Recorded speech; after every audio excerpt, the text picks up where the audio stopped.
uh, journeys with anorexia and bulimia, but my experience was growing up in the United States and Tohm in Israel. So we're going to talk about our experience, strength, and hope from what it was like, what happened, and what it's like now. Regarding eating disorders, so that's the topic tonight. We'll be with you every Friday, Shomer Shabbos. And the format, Tom came up with last night. Do you want to tell them how we're going to do the questions? Yeah, so we just wrote some questions about... Well, I thought it was really cool how you came up with the idea that you would write 3 for me and I would write 3 for you. Yeah, we'll basically just interview each other and just have a conversation and learn about each other's experiences dealing with eating disorders. Like, I'm in Israel and also in New York. I took it with me. I took the bulimia with me when I moved to New York in my 20s. And you in the United States dealing with, yeah. Did you ever make your way to eating disorder meetings? No. They call it, well, you know, the acronym for eating disorder, ED, so they call it ED. And they'll be like, and Ed came with me to Georgia. The way that you said it, the bulimia came with me from New York. Yeah. So I want to preamble on my end and for viewers. I personally am telling you this too, Tom. I'm getting used to this because I feel like we're talking, but we're also talking for people. But I think while we're having this conversation now, we know it's for people, but it's probably, because I keep feeling like, am I talking to an invisible, like, you know what I mean? People that will eventually see this. But I think after we say whatever both we say, if you think it makes sense, that we then just sort of have a organic conversation with each other and then pop out where we think maybe anyone could benefit from that little like hack or whatever. Yeah, like do you agree? What do you think? What do you think?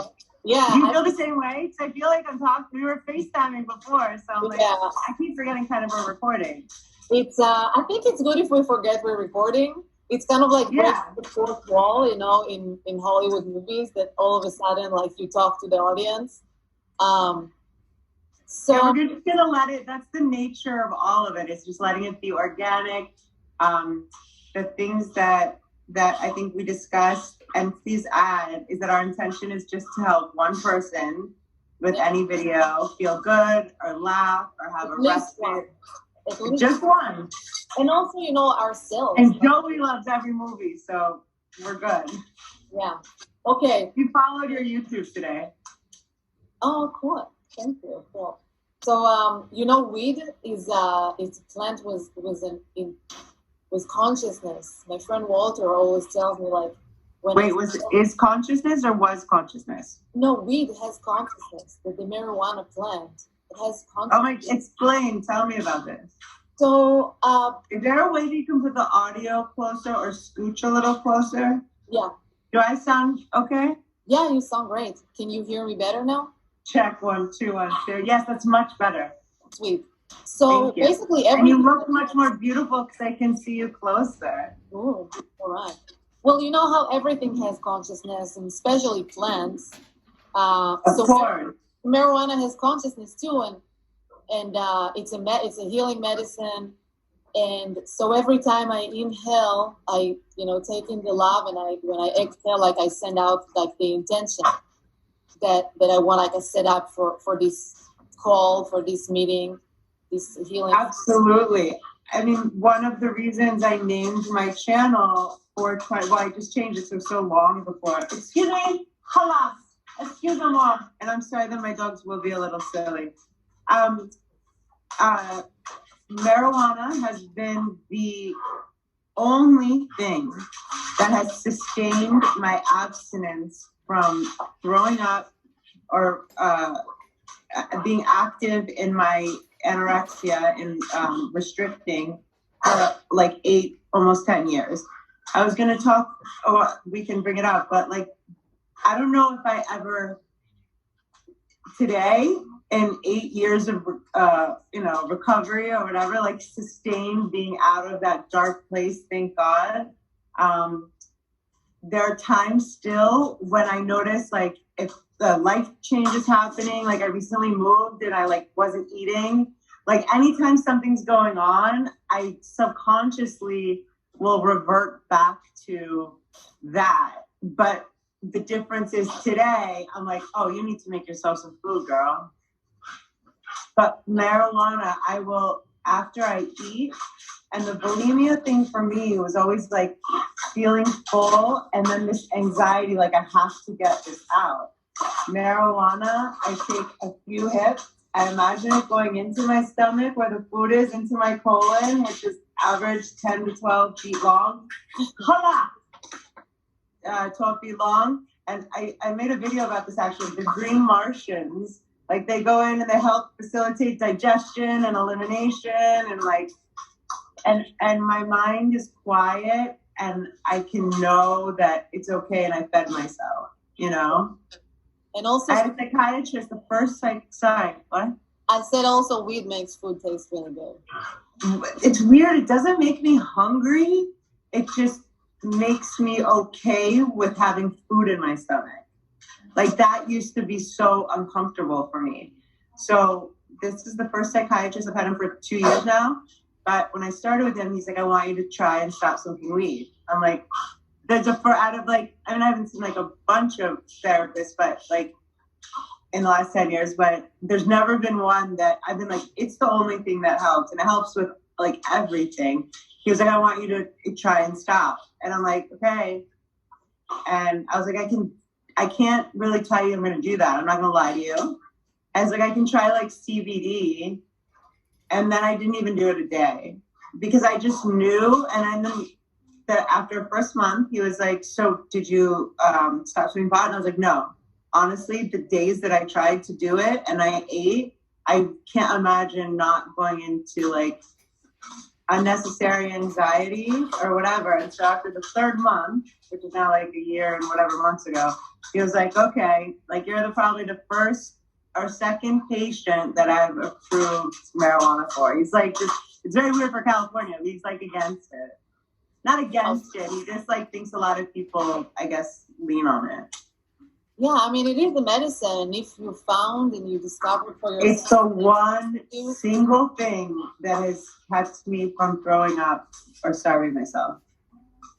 Good. Then do you feel that way about it for you? Is it a tool for you like that? No, it's not a tool for me like that, actually. It's a tool for me for just to relax, also for an anxiety. But with my bulimia, I feel like I overcame it before I even knew about weed. I started smoking weed kind of later in life. Oh, that's so interesting. So the eating disorder preceded, mine did too, preceded like using drugs, or I don't really think of weed as a drug, but. Me neither. Yeah. Well, I want to ask you, we talked about having eating disorders, but I wasn't really sure, like what type of eating disorder you've dealt with. All of them. I have dabbled in every single one, actually. Do you remember like my primary one is anorexia, which is restricting food and not eating.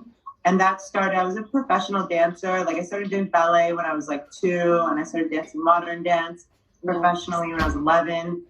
And it was like, the teachers would tell us Wednesday after rehearsal not to have anything but carrots and celery until after performance Friday.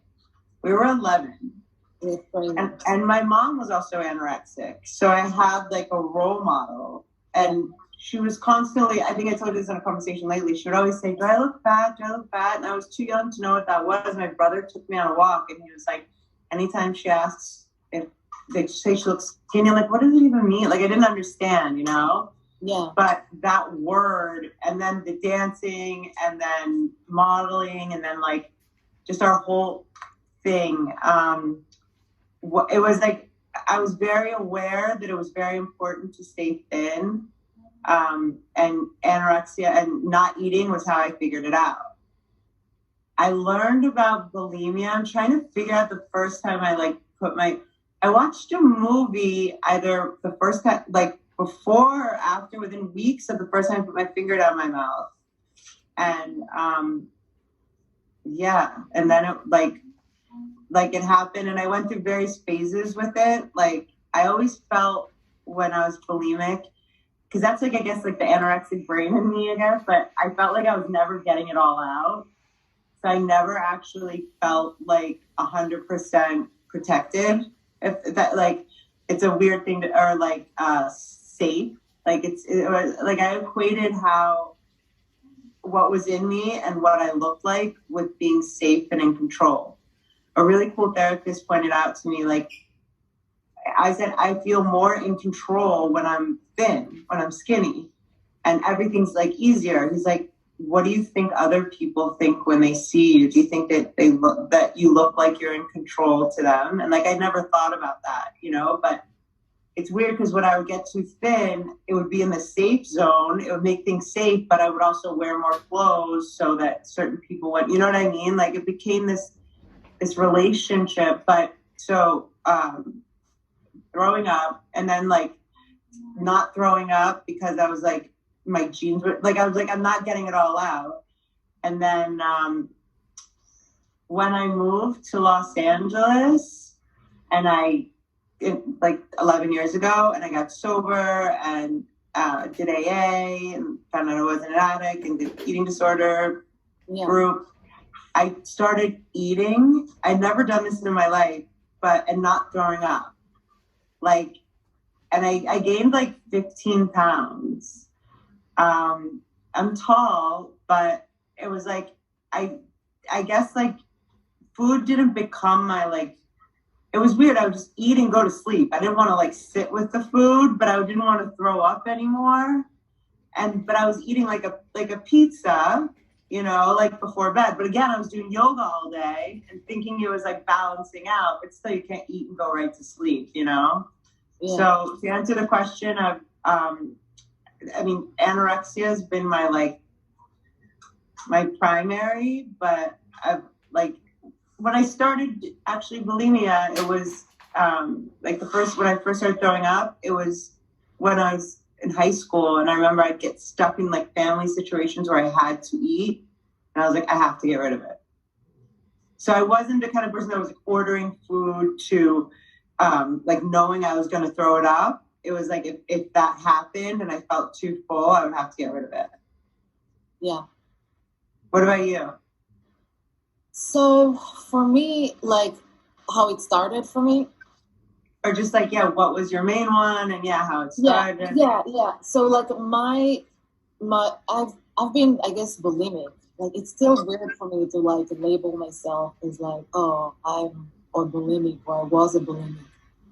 But yeah, that's what I would do. Like I would eat stuff that I'm not supposed to, like I shouldn't, and then I would have to get rid of it. Do you remember like the first time, or like what led you to it, or how old you were? Yeah, I actually remember the moment how I learned about it. I was swimming, so like I was in swimming. I swam too.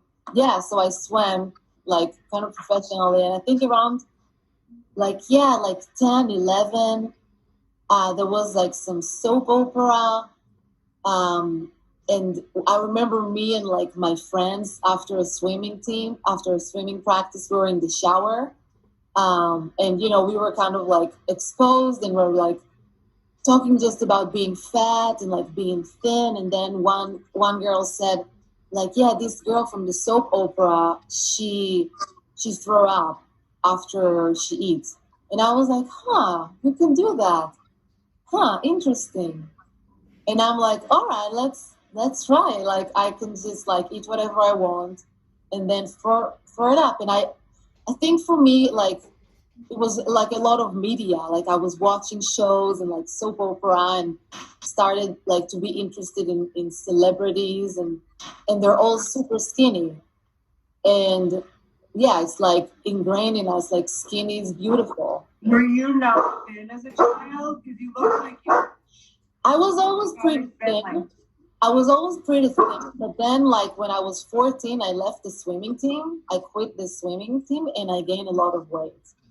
So from like my God, it's so 14 to like similar to me. My 14th birthday, my mom looked at me in front of my friends, and I ordered French fries, and she's like, "You're getting a little thick, Ashley. Are you sure you want to order the French fries?" And I was like, I was, like yeah, after you left the swim team, it was horrible. yeah, I gained weight. I also have a memory of my dad, like we were about to go somewhere, the whole family, and my dad was like looking at me and my mom, and he was saying like, "Huh, Tom is bigger than mom," and I was like, It's so funny because people will say things and they don't mean anything. They're just people that love you and they just yeah. make a And comment. I got so offended. I didn't go with them. I was like, I stormed out. I went to my room. They left without me. I remember people would say, "You look so healthy." Like if I gained weight, and I'd be like, "Oh fuck," and I would hate that, you know. Aw. Yeah. So, but even today, like I feel good when So it was only bulimia. Yeah, it was. I mean, you And know. so you was like, did you plan it? Yes, yeah. I was never like after I gained weight at 14, like I was never like super skinny. Like I never like super starved myself that I was like unhealthy skinny. Like I was still kind of thick until I moved to New York. Like I was struggling with being like like overweight. Like I wasn't really overweight. I was like maybe 10 kilos more. Like now I'm 54, and I was What like, is that in pounds? How tall are you though? I'm 164, like 1 meter six, but I think I'm like 5'6". I'm 5'6", Okay. and I'm 120. And then like So I'm that's really like comfortable. thin. I mean, you're thin. I'm comfortable with that, but I used to be like I guess 140, like around 140. And that I've been struggling with that, and I was throwing up, and I couldn't lose the weight, and I always thought I was too fat, and I didn't eat, and I starved myself, and then I like after like 2 days of not eating anything, just lettuce, I would just start eating a lot, like crazy, and then I learned about. Isn't it such a mad cycle? Yeah, but I think I told you that when we talked on the phone, because it's like I definitely like struggled with eating disorders, but like sometimes I kind of diminish it. Like I was telling you on the phone, like, I just made it up. And like, but I had a phase where I was like playing it up, the bulimia, just to like be more interesting. Like I can't really. Oh yeah, I was gonna ask you because you said like you felt like you were bored and it was something about American like shows or something. Yeah, I was watching like, interesting shows, and like there is always some drama, and someone is bulimic and someone is like doing such like, and I felt like, oh, I'm like living in this place and everything's the same, every day is the same. I just wish I could like something interesting will happen, some struggle and like overcoming and like. Oh my God, can you imagine wishing for something like that now? No, I wasn't wishing for it, but like it became like a problem. Like I set intention that no struggles come to you, only good comes to you. Thank you. I'm setting you the same intention. Thank you. I'm gonna light my candle too. Sorry to interrupt you. That you wanted something to happen. And so you're like 14 or like teenager by now? 14, 16, something like that. Yeah. And I'm struggling with my weight. I'm like too fat. And then when I moved to New York. You weren't fat though, right? Ever? I mean, I think it's like I was like 64 kilos. What is that in more than 120? How much more is that than 120? I'm figuring it out. I think it's 140, but let me confirm. 64. So it wouldn't be fat. That's the thing we also have to keep into perspective. Like it wouldn't be fat. It's 141. So it wouldn't be fat by like anyone. It would not be by any. No, I think it was anyone, just like little like curvy, like voluptuous. Yeah. Like, I was and like I think that I even too. carried the weight pretty well. Like I carried the weight, like it feels out, like in my boobs and my ass. Like it wasn't bad, but I just still Same to thing this with day, me, but and every guy was like, I like it so much more when you have this weight on you. And I'm like, every I boyfriend I can't. ever had, every boyfriend I ever had, but I feel good smaller. I don't know, like If there's something, I feel like I spend less mental energy on my appearance when I'm smaller. yeah, but it feels good, I now And I I also feel have an skinny. appetite in the stomach that's been the same for, I've been the same for like 10 years. Like I'll lose weight. Like 2 years ago, this was a dress, like I told you, I would wear to like a Thanksgiving brunch, Yeah. but now it's a top and I'm cool with that. Yeah, it's a top now because your body is different and it's beautiful. Exactly. Yeah. I mean, the push-up bra is like part of why it's so tight, but it's also that my arms are thicker. I have some muscle, I've got a little more ass. I've got meat on my body. I was when in 2019 was like that awful summer where I was very stressed out and I got really, really thin. And I don't know about you, but I'm the kind of person that can get really thin really fast. Me too.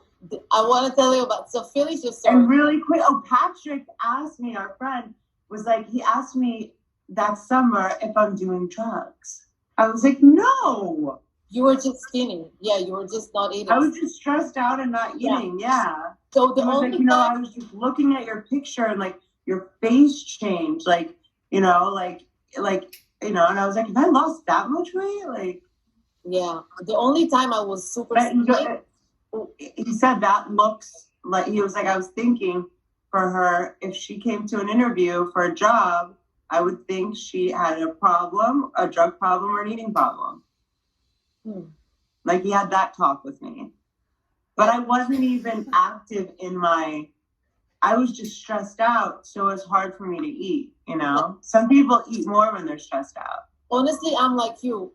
Like the only time I got super, super skinny is like after a breakup, which is kind of nice because when something happens that's like tough, I feel like, I don't know about you, but I revert to that. Yeah, my like stomach something familiar. My stomach shrink and I just can't eat. Like I would not like just food makes me like feel like sick. Like I can't.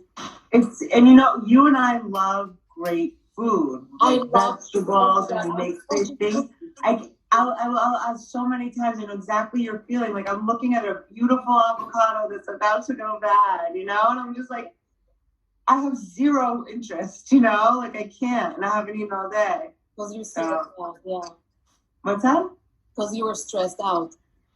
Well, there's just times that happens. It happened like 2 nights ago. I got so upset I didn't feel like eating, Yeah. But it's interesting revisiting, like when that happened in 2019 and like somebody that I knew and knew me was like, are you okay? And I wasn't even like active in my addiction, at least, or in my eating disorder, at least. They call it an addiction in eating disorder meetings that I don't go to anymore. But that's kind of when I realized it's weird because, 8 years ago, something shifted in me where like I loved myself more and food became, I was like, you're a fucking 30-year-old woman. Like you need to feed your body. You do. Stop it. And, but then things happened. And so in 2019, when that happened and I realized I got really skinny, like it was like a reboot of the shift, I was like, and also of like self-love. Like I didn't have a studio, which I usually have like a studio and a boyfriend and all these people to take care of. It was the first time that I only had to take care of me and my fucking life depended on it, literally. And it was like, I had to manage money too. And so that would always be a mind fuck for me. Like, I'm like, oh, I'm not that would be an easy excuse not to eat. I'm not going to spend money on food, So I actually had to spend money on food and eat it and love it. And like, to look good and to look healthy and also to keep functioning. Yeah. Yeah, that's. I was gonna ask you, like, what were your external influences, like family culture? But I guess it was in the swim team. It was like the swim team and like media, like Do you magazines. feel like your swim coach or any athletics ever pushed you like about weight? Actually, I don't think so. No, no, my coaches never told me I need to lose weight because I only gained weight when I stopped swimming. Yeah. Because So another question I wrote. so I had like a crazy, I felt like I had like a really big appetite. Because I was swimming, I would burn so many calories and I would come home from a swimming practice and eat like so crazy. This like little 12 years old, like skinny, like I would eat so much. And you know what they say, which I found to be true in my experience. I'm sure everyone's metabolism is different. Yeah. But in terms of losing weight, and it has to be on a consistent basis, that you're burning more calories than you're taking in, and it's 80% what you're eating and 20% working out. Like I remember all these people when I was like, this girl got me spinning for a little while, and I was like, everyone in here is kind of overweight. What's going